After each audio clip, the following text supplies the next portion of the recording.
Alors moi j'ai deux casquettes, hein. Je travaille pour France Télévisions et notamment pour la chaîne France 3 où je gère le contenu sur les réseaux sociaux et la mise en avant du contenu sur le site.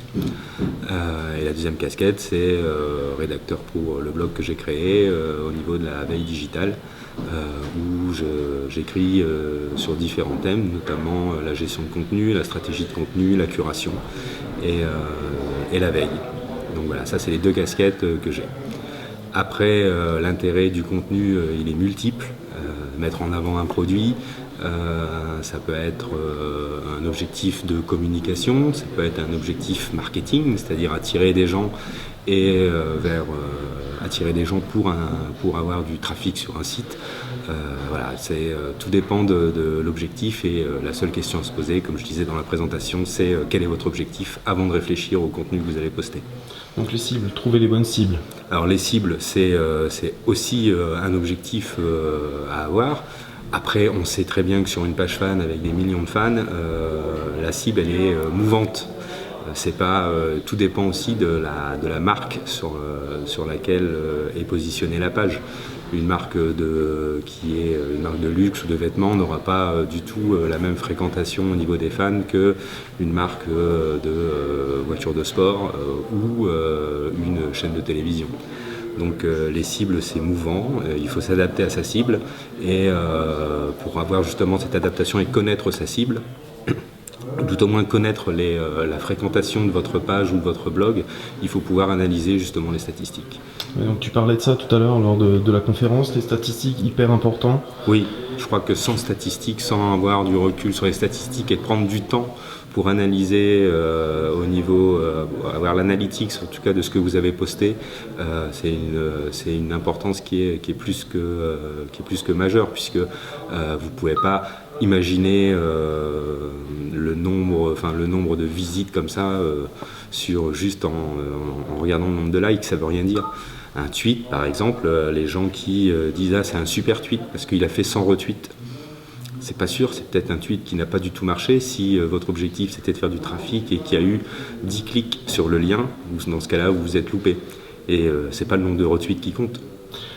Tu parlais d'outils tout à l'heure justement pour suivre ces stats. Tu pourrais nous donner quelques pistes sur ce que tu utilises par exemple ? Bien sûr, il y a des outils payants, mais on remarque en tout cas dernièrement, notamment Twitter la semaine dernière, qui a fait évoluer ses statistiques.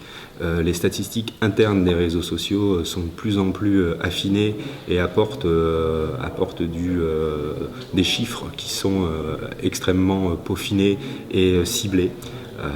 Donc la première statistique avant de se plugger sur un autre outil payant, c'est d'observer les statistiques de votre propre page fan ou de votre compte Twitter.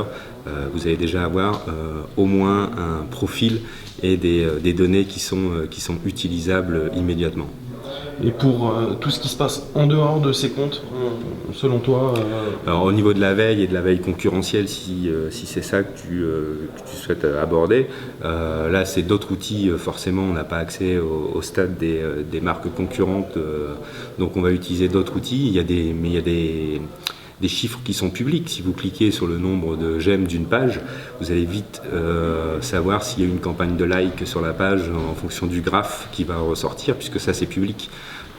Après, il existe des outils qui viennent se plugger via des API, des petits programmes spécifiques qui vont vous donner des chiffres des pages concurrentes. Mais déjà, si vous prenez Facebook, vous pouvez déjà suivre les pages concurrentes à partir de votre propre page fan.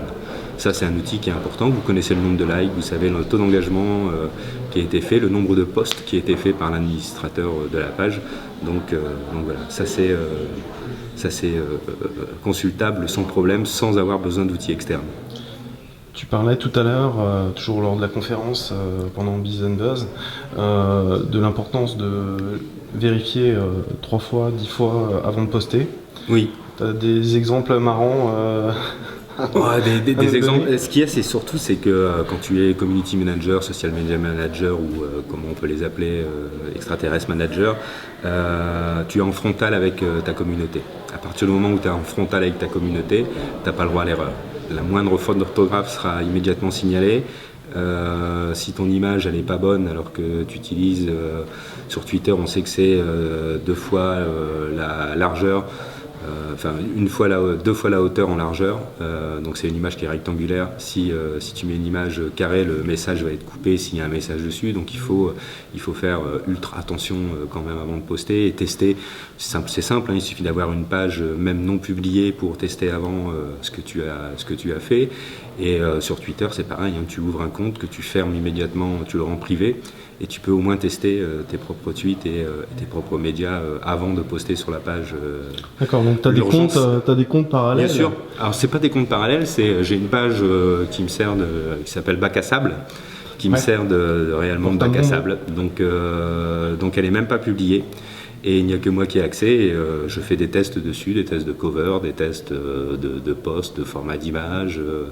Et sur Twitter, c'est la même chose, hein. J'ai un think tank qui est fermé, auquel certains community managers ont accès, et ils font leurs essais dessus. Voilà, c'est tout simple, et avant d'appuyer sur le bouton forcément entrer, on relit. On se relie, est-ce que c'est le bon hashtag, est-ce que l'URL ne renvoie pas vers une erreur 404, c'est des choses qui sont basiques, hein. La stratégie de contenu, c'est extrêmement c'est quelque chose qui est simple à la base. C'est des notions qui sont vraiment basiques avant de poster, quoi.